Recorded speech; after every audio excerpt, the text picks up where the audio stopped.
Hi, everybody. At a time when our businesses have created 9.2 million new jobs in just over 4 years, and more companies are considering bringing jobs back from overseas, we have a choice to make. We can make it easier for businesses to invest in America, or we can make it harder. I want to work with Congress to create jobs and opportunity for more Americans. But where Congress won't act, I will. And I want to talk about 3 things we're doing right now.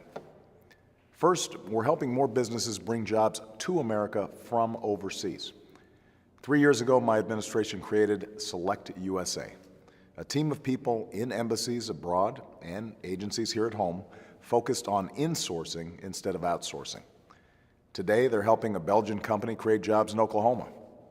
They're helping a Canadian company create jobs in Kansas.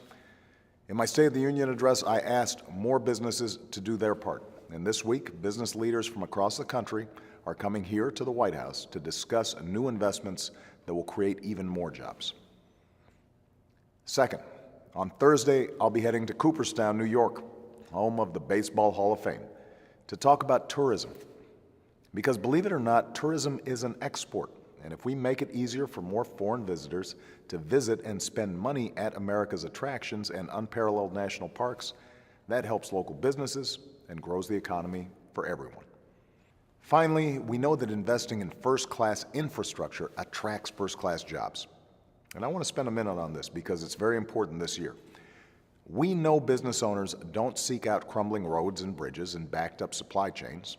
They set up shop where the newest, fastest, most convenient transportation and communications networks let them invent and sell goods made in America to the rest of the world as fast as possible. Here's the problem. If Congress doesn't act by the end of this summer, federal funding for transportation projects will run out. States might have to put some of their projects on hold. In fact, some already are because they're worried Congress won't clear up its own gridlock. And if Congress fails to act, nearly 700,000 jobs would be at risk over the next year. That's why I put forward a plan to rebuild our transportation infrastructure in a more responsible way.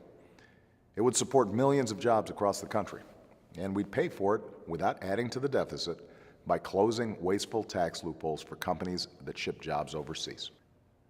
Now, the Republicans in Congress seem to have very different priorities. Not only have they neglected to prevent this funding from running out, their proposal would actually cut by 80% a job-creating grant program that has funded high-priority transportation projects in all 50 states. And they can't say it's to save money because at the very same time, they voted for trillions of dollars in new tax cuts, weighted towards those at the very top. Think about that. Instead of putting people to work on projects that would grow the economy for everyone, they voted to give a huge tax cut to households making more than $1 million a year. So while Congress decides what it's going to do, I'll keep doing what I can on my own.